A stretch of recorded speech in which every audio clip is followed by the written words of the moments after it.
कोण येतंय कोण जातंय इकडं आम्ही लक्ष देत नाही. लोकशाहीमध्ये प्रत्येकाला उभा राहायचा, मतं मागायचा अधिकार आहे. कोण गप्पा मारून जाणार आहे, कोण काम करणार आहे, हे लोकांना चांगल्या प्रकारे माहिती आहे. त्यामुळं निश्चितच 2 तारखेला याबाबतीत निर्णय जागरूक मतदार घेतील असा विश्वास आहे. त्याला जोडून दुसरा विषय की पंडित बीडमध्ये येत आहेत, त्याच पार्श्वभूमीवर तुम्ही देखील गेवराईमध्ये जाऊन भाजपचे जे नगराध्यक्ष पदाचे उमेदवार आहेत त्यांची भेट घेतली आणि राजकीय चर्चा देखील झाली. थेट जरी सहभाग घेतला नसला तरी तुम्ही गेवराईत दौरा केला, एक काय चित्र असेल गेवराईचं? नाही, चित्र सगळीकडं स्पर्धा आहे. निवडणुकीमध्ये नगर परिषदेमध्ये स्पर्धा अधिक असते. अनेक पक्ष आहेत, अनेक नवीन पक्ष उदयाला आलेले आहेत.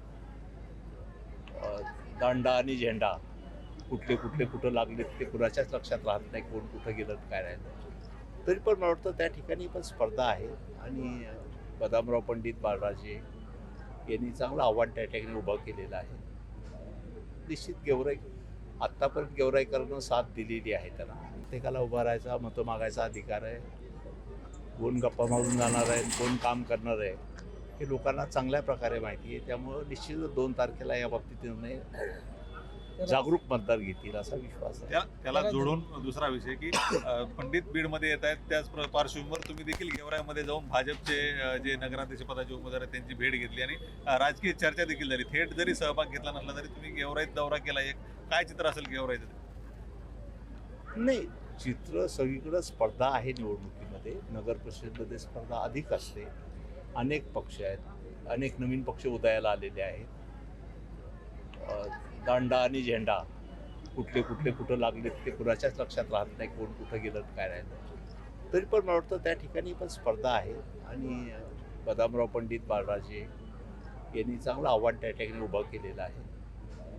निश्चित गेवराई आत्तापर्यंत गेवराईकरांना साथ दिलेली आहे. त्यांना यावेळेस बरोबर राहतील. हे चित्र कसं आहे? नाही, पिढी वाढायला लागली. आता निवडणुकाच नगर परिषदेच्या होऊन 9 वर्ष झालीत आता आणि वडील नगरसेवक असतील तर आता मुलगा म्हणतो तुम्ही घरी बसा, मला पुढे यायचं, मला उभा राहायचं. पुढची पिढी आहे, जनरेशन झेड आता ही पुढं यायला लागलेली आहे राजकारणामध्ये. आणि निश्चित मला वाटतं आता आम्ही इथं जी निवड झालेली आहे उमेदवाराची, हे सगळे तरुण उमेदवार आहेत. आता जर पाहाल तुम्ही एज म्हणजे सरासरी पाहाल 40-42च्या आसपासचे बहुतांशी उमेदवार आहेत.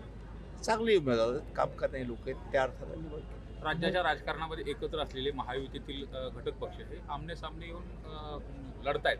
विशेष म्हणजे लढत नाही तर एकमेकावरती आरोप प्रत्यारोप करतायत आणि एकाच सत्तेमध्ये असताना काही ज्या योजना आहेत त्याचं श्रेय देखील घेतलं जात आहे.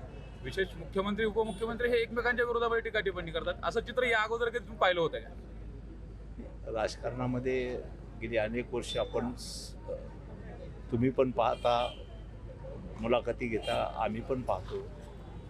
चित्र पालटत राहतं, बदलत राहतं. प्रत्येकाला आपला पक्ष पुढं न्यायचा, उमेदवाराला मतं मागायचा आणि विस्तार करायचा तो लोकशाहीमध्ये अधिकार आहे. त्या दृष्टीनं स्पर्धा आहे प्रत्येक क्षेत्रामध्ये. या ठिकाणी स्पर्धा जास्त पाहायला आपल्याला भेटते या निवडणुकीच्या निमित्तानं.